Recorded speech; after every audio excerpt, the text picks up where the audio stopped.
Bonjour à tout le monde, vous pouvez vous asseoir, prenez place. Soyez bienvenus dans notre service francophone ce matin. Je m'appelle Ruben et je vais partager avec vous ce matin la parole de Dieu. Avant ça, quelques annonces. Vous voyez que les chaises sont un peu vides ce matin. C'est parce qu'une partie de notre église profite d'un week-end près de Durbuy, un week-end de retraite. Donc certains ne sont pas là, mais nous avons des nouveaux aussi, d'autres nous ont rejoints. Et j'aimerais demander à London Sydney, juste si vous voulez rester ici, pour vous présenter. Donc London et Sydney nous viennent des États-Unis, de LifePoint aux États-Unis. Et ils devraient nous rejoindre ici à l'église de LifePoint Bruxelles en tant que missionnaires à partir de janvier de l'année prochaine. Donc j'aimerais que nous prions aussi pour vous, pour les visas et pour que vous puissiez venir nous rejoindre ici. Je vais prier pour vous. Oui, Père, merci pour ces moments que nous vivons ensemble. Merci parce que tu agrandis ta communauté. Merci parce que tu envoies des ouvriers.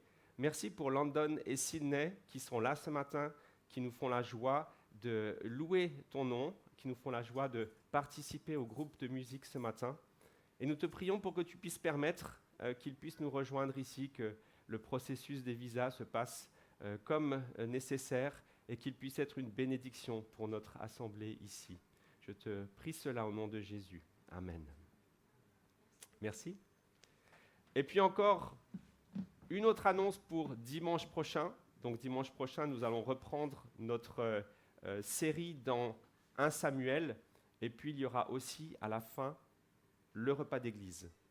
Donc dimanche prochain, le repas d'église.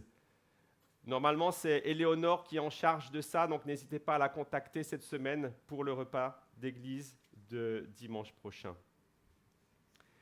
Et alors ce matin, on voulait aussi partager un temps de la parole de Dieu ensemble et partager un texte qui est commun à ce que l'autre partie de l'Église discute ce matin à Durbuy. Il s'agit d'un texte sur le paradis, d'un texte sur la destinée qui est réservée aux chrétiens. Et pour cela, nous allons nous plonger dans la lettre de Pierre, 1 Pierre au chapitre 1. Alors, si vous avez vos Bibles ce matin, nous allons ouvrir à 1 Pierre, au chapitre 1, et nous allons faire une lecture suivie de ce premier chapitre de l'épître de Pierre. Alors, Pierre, c'est qui ? Pierre, c'est l'un des 12 apôtres de Jésus. Pierre, c'est celui qui a trahi Jésus. On s'en souvient, il a renié par 3 fois Jésus la nuit de sa mort. Mais c'est aussi ce Pierre sur lequel Jésus a dit « Tu es Pierre, et sur cette pierre je bâtirai mon église ». C'est un futur pilier de l'église. Et ce Pierre qui écrit ici, il est souvent dépeint comme un homme naturel, un homme simple, parfois impulsif. Vous vous souvenez peut-être, c'est celui qui a tranché l'oreille du serviteur du grand sacrificateur à l'arrestation de Jésus. C'est aussi celui qui, quand Jésus était sur la barque, Pierre, il est sorti de l'eau et il a voulu aller vers Jésus. Il a commencé à marcher sur l'eau. Et dès qu'il a détourné les regards de Jésus, il a commencé à couler. Ce Pierre, il avait une foi ardente. Il avait une grande fidélité qui le poussait à agir et qui le poussait à rester proche de Jésus. Il est resté très proche, d'ailleurs, de Jésus, avec un réel désir de le suivre. Alors, il s'adresse ici à des chrétiens. On va lire la première partie, mais je vous donne un peu le contexte. Il s'adresse à des chrétiens qui sont étrangers et dispersés. Ils sont loin de chez eux. Ce sont des chrétiens qui sont dans la Turquie actuelle. Ils sont partis de Jérusalem, ils sont certainement partis de Rome aussi, et ils sont partis dans la Turquie actuelle. Donc on est ici, au niveau chronologique, environ, la lettre de Pierre, il l'a écrite environ 60 ans après Jésus-Christ. C'est l'époque aussi où il y avait à Rome un empereur très connu, sous le nom de Néron. Et Néron, c'était un homme violent, c'était un homme qui a persécuté les chrétiens, c'était un homme qui a peut-être, le disent certains historiens, déclenché le grand incendie de Rome, qui a duré pendant 5 jours, où Rome a complètement brûlé, puis ensuite Néron a accusé les chrétiens, et s'en est suivi une grande période de persécution. Et donc les chrétiens sont partis, ils ont été chassés de chez eux, ils ont été persécutés, ils sont partis, ils sont arrivés en Turquie, et Pierre leur écrit cette lettre comme un message d'espérance, en disant, là où vous êtes, malgré ce qui se passe, il y a un message d'espérance pour vous. Alors on va lire ensemble la première partie du texte. Je vais lire les 3 premiers versets qui parlent de l'héritage que chaque chrétien, chaque chrétienne a au ciel. 1 Pierre, vous pouvez suivre avec moi. 1 Pierre, chapitre 1, les versets 1 à 5. De la part de Pierre, apôtre de Jésus-Christ, à ceux qui sont étrangers et dispersés dans le Pont, la Galatie, la Cappadoce, l'Asie et la Bithynie. À vous qui avez été choisis conformément à la prescience de Dieu, le Père, et conduits à la sainteté par l'Esprit, afin de devenir obéissants et d'être purifiés par le sang de Jésus-Christ. Que la grâce et la paix vous soient multipliées. Béni soit Dieu, le Père de notre Seigneur Jésus-Christ, conformément à sa grande bonté. Il nous a fait naître de nouveau à travers la résurrection de Jésus-Christ pour une espérance vivante, pour un héritage qui ne peut ni se détruire, ni se souiller, ni perdre son éclat. Il vous est réservé dans le ciel, à vous qui êtes gardés par la puissance de Dieu au moyen de la foi, pour le salut prêt à être révélé dans les derniers temps. Et Lucas a lu ce matin la seconde venue de Jésus, sa résurrection et sa seconde venue. Notre héritage est au ciel. J'ai lu récemment qu'un homme qui avait, il y a 12 ans, acheté des bitcoins, vous savez ce que c'est maintenant les bitcoins, la crypto-monnaie.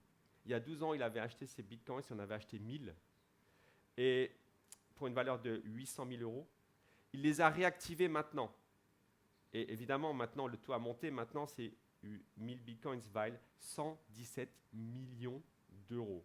Et donc, ça a affolé tous les marchés lorsque cette personne a réactivé son compte et a récupéré ces 117 millions d'euros. Mais vous connaissez peut-être aussi l'histoire de cet Anglais, ingénieur, James Howells, qui lui aussi, il y a 12 ans, lui, il avait 8000 bitcoins dans un disque dur. Mais en faisant le ménage, il y a 12 ans, le disque dur est parti à la poubelle. Et de la poubelle, dans la décharge publique du village.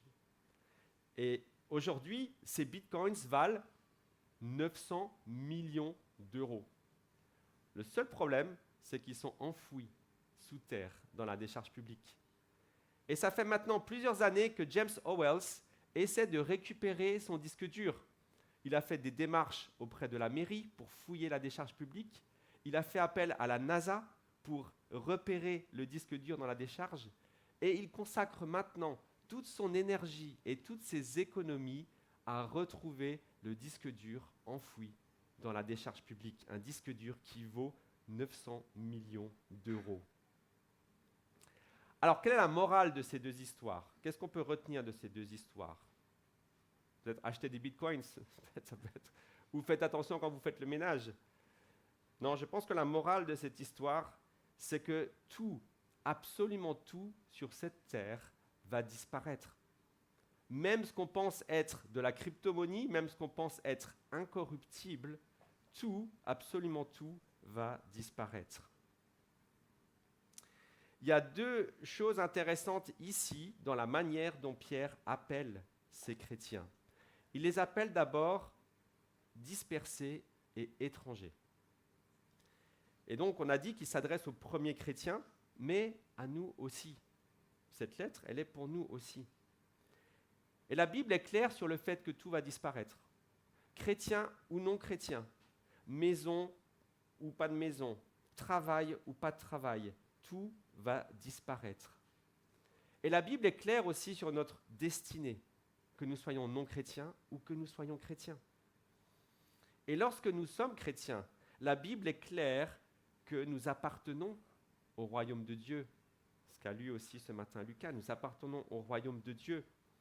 Et nous voyons que nous sommes passagers sur cette terre. La terre est pour nous chrétiens un endroit de passage. Et on le voit dans le peuple de Dieu. Dès la Genèse, quand Dieu a appelé Abraham, il lui a dit qu'il sera étranger dans la nouvelle terre. Il sera étranger avant de rejoindre le pays promis.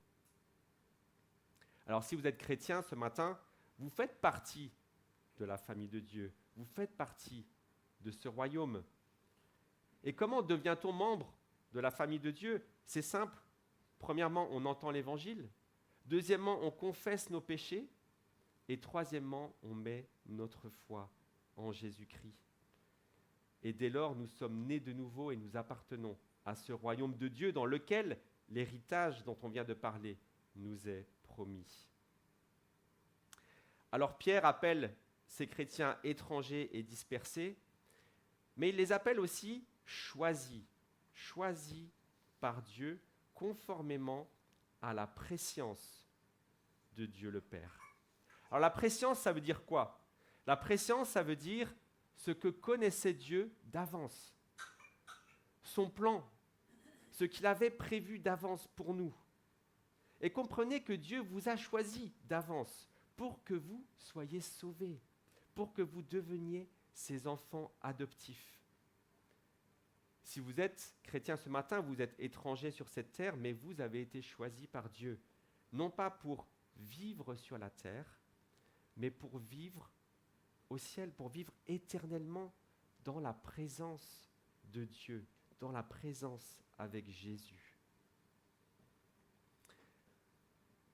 La conséquence de tout ça, c'est que, chrétiens, nous sommes héritiers et co-héritiers avec Christ du royaume de Dieu.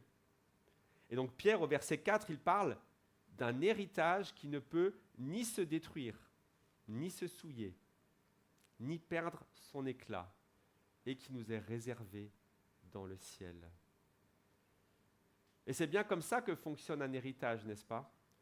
Si vous avez la grâce d'avoir un appartement que vous avez acheté ou une maison que vous avez achetée et que vous pensez un jour donner en héritage à vos enfants, eh bien vos enfants, ils vont devoir attendre. Ce n'est pas maintenant qu'ils vont pouvoir profiter de la maison. C'est une fois que vous n'êtes plus là que l'héritage leur sera donné. Et pourtant, l'héritage, cette maison, elle est bien à vous. Ils l'auront un jour, normalement. Et donc, l'héritage peut être lointain, mais l'héritage est certain.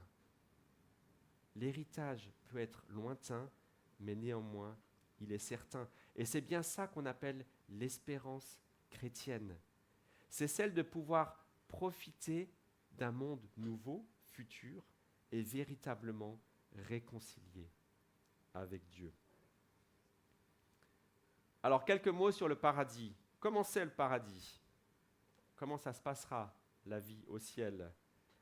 On s'est peut-être tous posé la question un jour, est-ce qu'on va avoir des ailes et on sera assis sur un petit nuage? Je ne sais pas, en tout cas la Bible parle du paradis.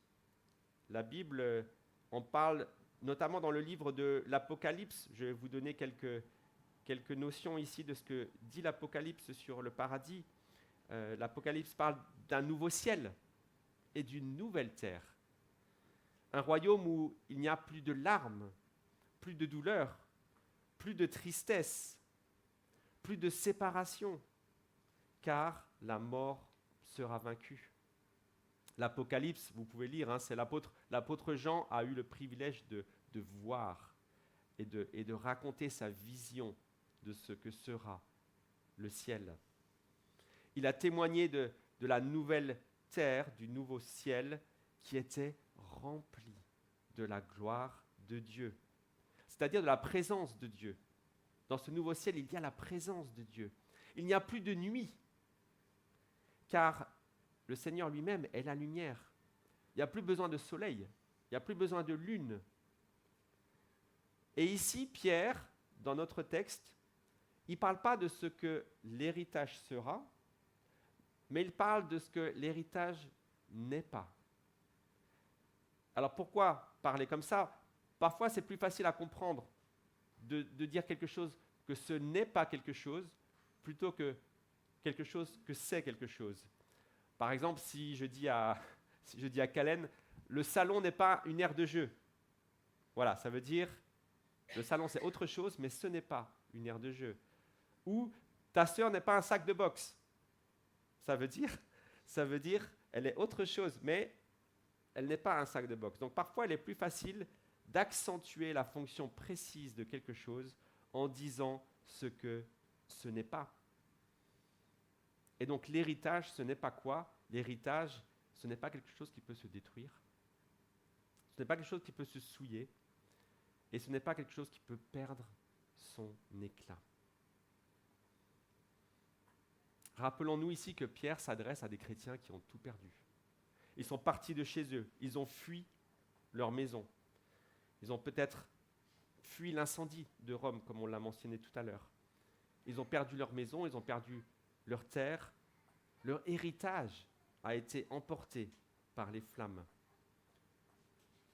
Et Pierre leur rappelle qu'ils sont au bénéfice d'un autre héritage.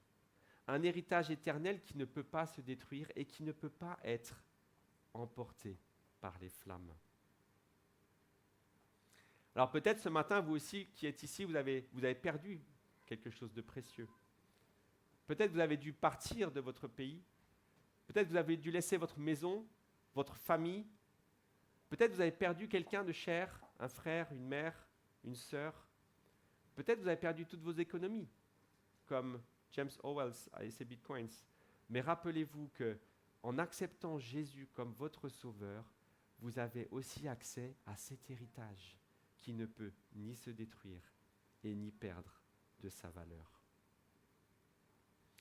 Mais donc, comme on l'a dit, cet héritage, il est pour plus tard. Et nous pourrons en profiter lorsque nous serons avec Dieu. Et en attendant, nous vivons quand même sur cette terre. Et nous savons que sur cette terre, ce n'est pas comme au ciel. La terre est corrompue. Depuis que le mal est entré dans le monde, le mensonge, la violence, l'égoïsme, les tentations, les épreuves sont partout autour de nous. Et alors, dans une deuxième partie de son texte, Pierre s'adresse aux chrétiens et les encourage à persévérer là où ils sont, dans l'espérance du royaume de Dieu à venir. Persévérons dans les épreuves. Je vais continuer à lire deux versets, les versets 6 et 7. Versets 6 et 7. C'est ce qui fait votre joie, même si maintenant, puisqu'il le faut, vous êtes pour un peu de temps attristés par diverses épreuves. Ainsi, la valeur éprouvée de votre foi, beaucoup plus précieuse que l'or, qui est périssable, et que l'on soumet pourtant à l'épreuve du feu, aura pour résultat la louange, la gloire et l'honneur lorsque Jésus-Christ apparaîtra. Vous connaissez Snoopy? Ma sœur m'a envoyé une petite image de Snoopy cette semaine. Alors Snoopy, ce n'est pas un grand philosophe, mais il dit des choses intéressantes. Et on le voit assis à côté de Charlie Brown.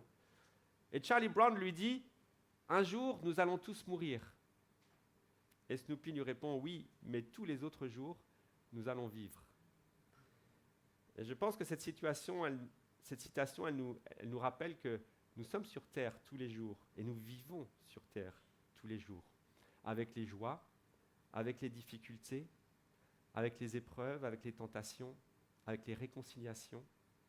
Il y a plein de choses qui peuvent nous apporter de la peine.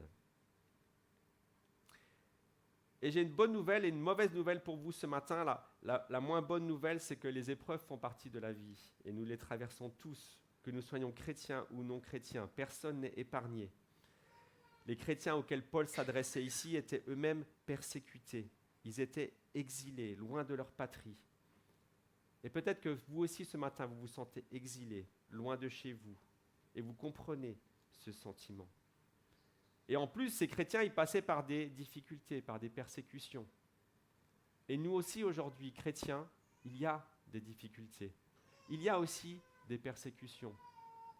Pas plus tard que la semaine dernière, je ne sais pas si vous avez suivi un peu l'actualité en France, mais il y a un reportage dans Envoyé spécial, qui est une émission française qui va, investiguer sur certains sujets.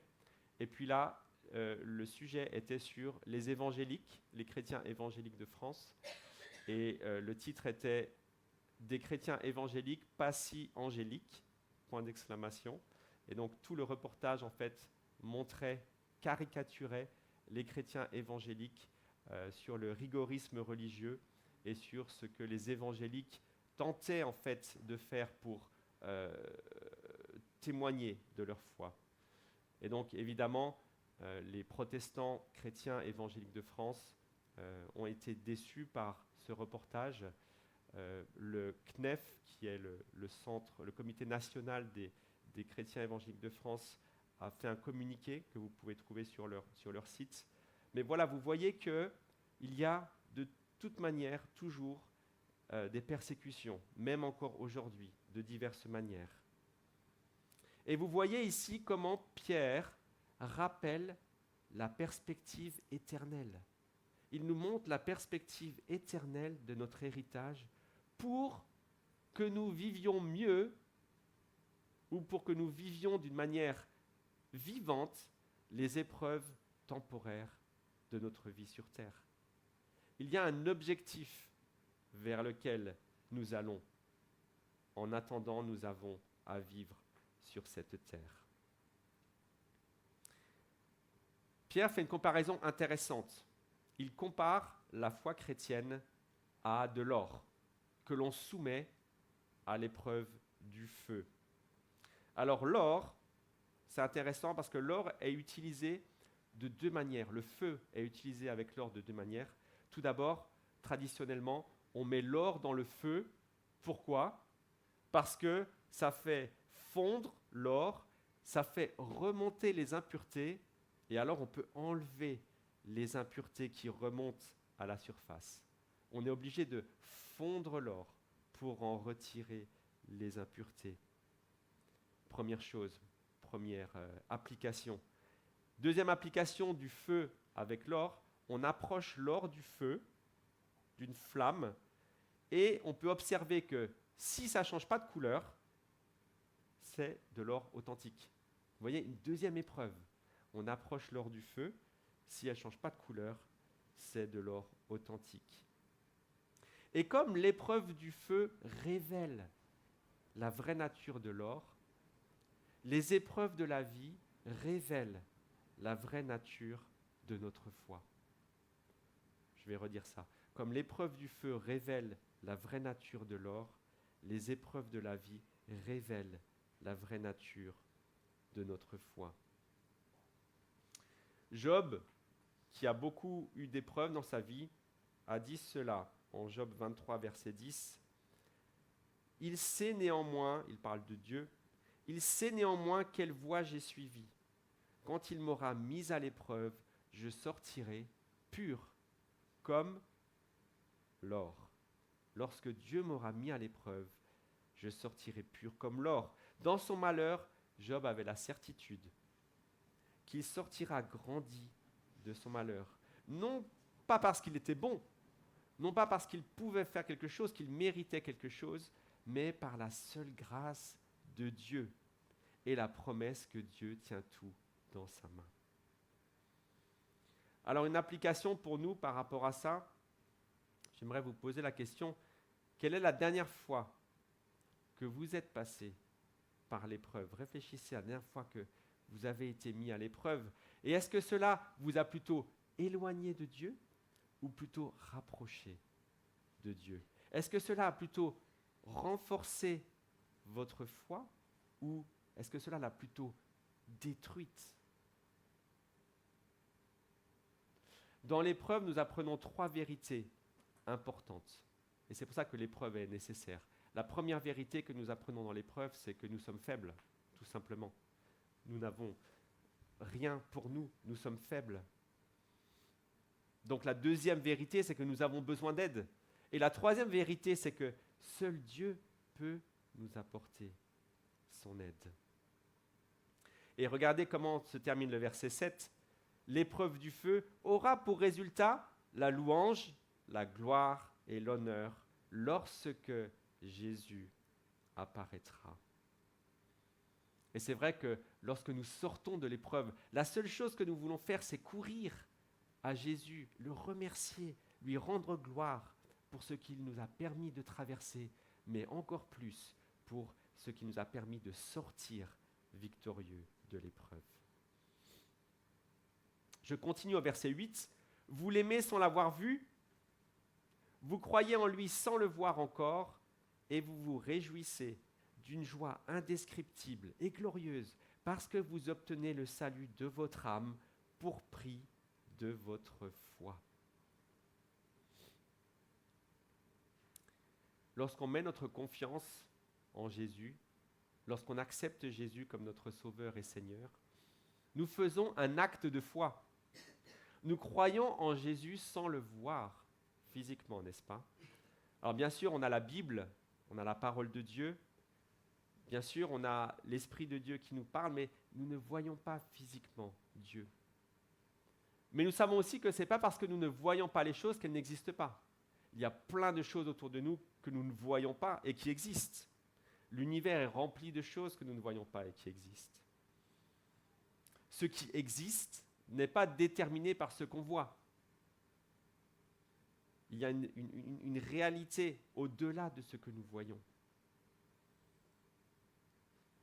J'aimerais résumer un peu là où on en est pour ceux qui prennent des notes. Nous avons vu que un héritage attend le chrétien au ciel. Nous avons vu que l'épreuve fortifie notre foi. Et nous allons voir maintenant un dernier point sur notre attitude, l'attitude que nous devons avoir. Je vais lire à partir du verset 13 et jusqu'au verset 21. C'est la dernière partie du message. Verset 13. C'est pourquoi, tenez votre intelligence en éveil, soyez sobres et mettez toute votre espérance dans la grâce qui vous sera apportée lorsque Jésus apparaîtra. En enfant obéissant, ne vous conformez pas aux désirs que vous aviez autrefois, quand vous étiez dans l'ignorance. Au contraire, puisque celui qui vous a appelé est saint, vous aussi soyez saints dans toute votre conduite. En effet, il est écrit, vous serez saints, car moi je suis saint. Vous avez purifié votre âme en obéissant par l'Esprit à la vérité, pour avoir un amour fraternel sincère. Aimez-vous donc ardemment les uns les autres, d'un cœur pur. J'étais au verset 22. Verset 23. En effet, vous êtes nés de nouveau, non pas d'une semence corruptible, mais d'une semence incorruptible, grâce à la parole vivante et permanente de Dieu. Car toute créature est comme l'herbe, et toute sa gloire comme la fleur des champs. L'herbe sèche et la fleur tombe, mais la parole du Seigneur subsiste éternellement. Cette parole est justement celle qui vous a été annoncée par l'Évangile. Donc dans cette troisième partie ici, Pierre nous donne la conduite à tenir en attendant notre héritage. Et j'aimerais vous poser une question. Qu'est-ce que vous feriez si vous aviez aujourd'hui un héritage de 100 millions d'euros qui vous attendait? Peut-être c'est le cas, je ne sais pas, mais qu'est-ce que vous feriez? Imaginez, 100 millions d'euros qui vous attendent. Peut-être vous arrêteriez de travailler, peut-être vous feriez tout le temps la fête, peut-être vous dépenseriez tout ce que vous avez, sachant que de toute manière, vous allez recevoir quelque chose. Vous avez peut-être vu, vous vous rappelez des publicités du loto, où on voit un homme qui a gagné le loto et qui va remettre sa démission à son patron, et il le fait toujours de manière complètement décalée, puisque de toute façon il s'en fiche, il a réussi à toucher ces 100 millions d'euros. Mais ici, Pierre nous appelle à vivre l'attente de l'héritage d'une manière tout à fait différente, et peut-être même surprenante. Peut-être qu'on s'attendait à ce que Pierre dise aux chrétiens, « Hey, puisque de toute façon vous avez votre héritage au ciel, qui vous attend. Faites ce que vous voulez, faites la fête, dilapidez votre argent, ne vous préoccupez pas des autres. Mais en fait, Pierre, exhorte les chrétiens à toute autre chose ici. Et c'est ce que nous voyons dans le premier verset. Verset 13. C'est pourquoi, tenez votre intelligence en éveil, soyez sobres et mettez toute votre espérance dans la grâce qui vous sera apportée lorsque Jésus apparaîtra.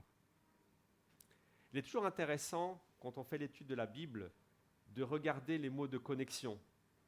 N'est-ce pas? Ils ne sont pas là par hasard. Et ici, le verset 13 commence par « c'est pourquoi ». Et donc cela ouvre souvent à un nouveau thème ou à une nouvelle partie de l'idée de celui qui écrit. Et donc réfléchissons un instant. Pierre vient de parler de l'héritage, il vient de dire que nous avons un héritage éternel, il vient de dire que nous passons par des épreuves, et puis maintenant il dit « c'est pourquoi ». C'est pourquoi est une invitation à l'action. C'est pourquoi tenez votre intelligence en éveil. C'est pourquoi soyez sobres. C'est pourquoi mettez toute votre espérance dans la grâce en Jésus. Pierre nous appelle ici à l'action. Il appelle les chrétiens qui étaient dispersés à l'action. Et il nous rappelle que quand Jésus reviendra pour établir son royaume, l'espérance des chrétiens deviendra une réalité concrète. Combien de fois vous avez déjà entendu ou vous avez vous-même dit « espère en l'Éternel, espère en l'Éternel ». Oui, nous devons espérer en l'Éternel. Mais ce n'est pas une espérance comme « espère quelque chose va peut-être arriver ». C'est une espérance comme « espère car quelque chose va arriver ». Car une nouvelle réalité va arriver. Si vous avez vos Bibles avec vous, tournez avec moi à Apocalypse. Apocalypse chapitre 1. C'est très facile, c'est le dernier livre de la Bible. Apocalypse chapitre 1 au verset 7. Voilà la réalité qui nous attend. Voici. Apocalypse 1 verset 7. Voici. Il vient au milieu des nuées et tout le monde le verra. Et même ceux qui l'ont percé et toutes les familles de la terre se lamenteront à cause de lui. Oui, Amen. Voici la révélation de ce qui arrivera. Jésus reviendra. Jésus reviendra pour prendre ses enfants, pour prendre ceux et celles qui ont mis leur confiance en lui et pour qu'ils puissent accéder à l'héritage. Et vous savez, parfois on entend « Oh, on ne sait pas trop ce que l'avenir nous réserve ». Mais en fait, si, on sait ce que l'avenir nous réserve. Lisez Apocalypse. Vous savez ce que l'avenir vous réserve. Et peut-être ce qui est souvent dérangeant dans la Bible, c'est que la Bible est claire sur tous les sujets. Elle ne laisse aucune ambiguïté, quel que soit le sujet. Parfois, ça peut déranger, ça peut me déranger, ça peut déranger notre société. Tous les sujets sont clairs pour la Bible. Je vous en donne deux, par exemple. Est-ce que la Bible est claire vraiment sur le mariage ? Genèse 2, 24. L'homme quittera son père et sa mère, s'attachera à sa femme, et ils deviendront une seule chair. Pas d'ambiguïté. Un homme, une femme, un mariage, une seule chair. Est-ce que la Bible parle vraiment de l'enfer ? Jean 3, 36. Celui qui croit au Fils a la vie éternelle. Celui qui ne croit pas au Fils ne verra point la vie, mais la colère de Dieu demeure sur lui. Essayez de trouver un sujet, n'importe lequel. La Bible est claire sur tous les sujets. Et la Bible est claire sur le retour de Jésus. Un jour viendra où Jésus reviendra. Et toutes celles et ceux qui ont cru en lui et qui ont espéré en lui auront part à l'héritage qui est réservé au ciel. Donc en attendant, Pierre nous appelle à une vie sainte et à 3 actions. Et je vais finir par ça. Quelles sont les 3 actions par lesquelles Pierre nous invite à vivre notre vie de chrétien dans le retour de Jésus, dans l'attente du retour de Jésus? La première, soyons sobres et gardons notre intelligence en éveil. La Bible est claire sur le fait que nous ne savons pas quand est-ce que Jésus reviendra. Mais nous devons être prêts.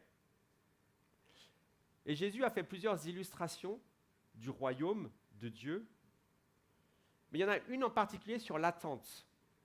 Peut-être vous l'avez en tête, on trouve cette parabole dans Matthieu au chapitre 25, et il s'agit de la parabole que Jésus raconte sur les 10 vierges. Donc 10 vierges qui vont courir vers leur époux. 5 ont pris leur lampe, mais n'ont pas pris de recharge d'huile, et elles sont parties. Les 5 autres ont pris une recharge d'huile, et elles sont parties. Puis, le texte nous dit que, comme l'époux tardait, toutes s'assoupirent et s'endormirent. Au milieu de la nuit, on cria « Voici l'époux, allez à sa rencontre !» Donc les 10 vierges se réveillent, et les 5 qui n'avaient pas pris d'huile se rendent compte que leur lampe est éteinte, et elles demandent aux 5 autres de l'huile, mais c'est trop tard. Et donc celles qui n'ont pas pu remplir leur lampe d'huile n'ont pas réussi à retrouver l'époux dans la nuit, alors que celles qui avaient prévu, qui avaient préparé, qui étaient prêtes, ont trouvé l'époux dans la nuit. Et Jésus conclut cette parabole en disant « Veillez donc, puisque vous ne savez ni le jour, ni l'heure. »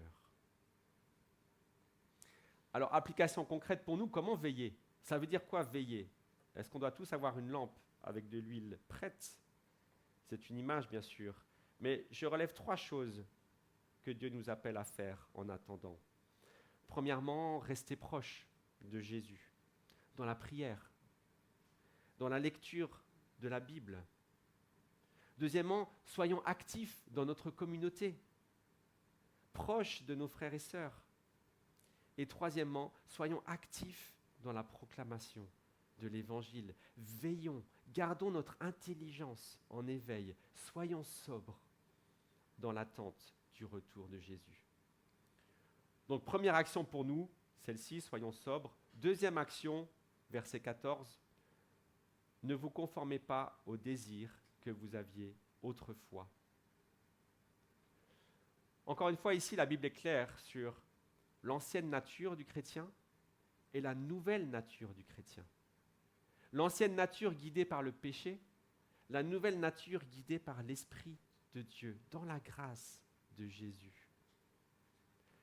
Et il y a des choses que ta nature de pécheur te pousse à faire, te pousser à faire avant de rencontrer Jésus.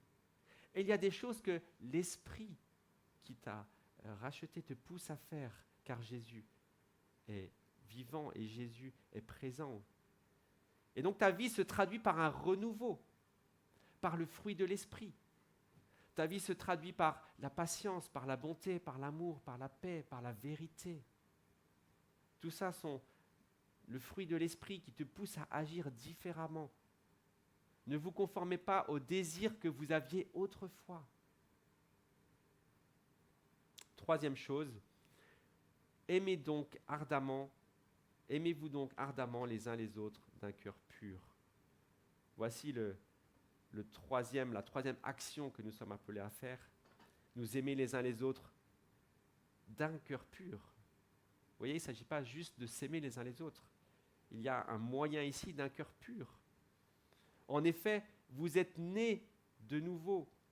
C'est parce que nous sommes nés de nouveau que nous pouvons nous aimer les uns les autres. C'est parce que Christ nous a aimés le premier que nous pouvons, à notre tour, aimer les autres. 2 points juste pour conclure. Nous voyons que dans l'attente de vivre pleinement dans la présence glorieuse de Dieu et de bénéficier de cet héritage que Pierre décrit, nous sommes appelés à l'action. Nous ne sommes pas appelés à l'endormissement. Nous ne sommes pas appelés à nous dire « on a un héritage qui va arriver en attendant qu'il coule ». Nous sommes appelés à l'action, sachant que nous avons un héritage qui nous attend au ciel, un héritage qui ne peut ni se détruire, ni perdre de sa valeur.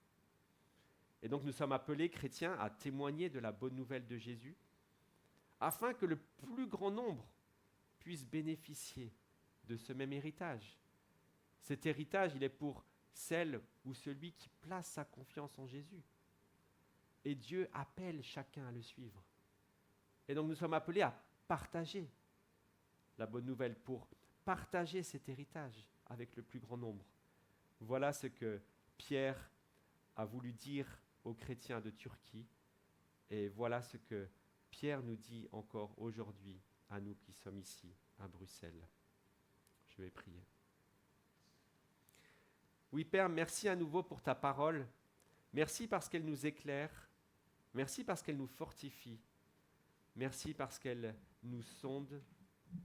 Je te remercie pour le message de ce matin, pour la joie de savoir que nous avons un héritage qui nous est réservé auprès de toi, dans la présence glorieuse de Dieu. Un héritage qui ne peut ni se détruire et ni perdre de sa valeur. Et dans l'attente de recevoir cet héritage, Père, je te prie que tu nous aides par ton esprit à mener une vie sainte, à mener une vie d'amour les uns pour les autres, à mener une vie sobre, à mener une vie proche de toi et à mener une vie de témoignage de l'Évangile auprès de tous ceux que tu appelles à te suivre. Je te prie cela au nom de Jésus. Amen.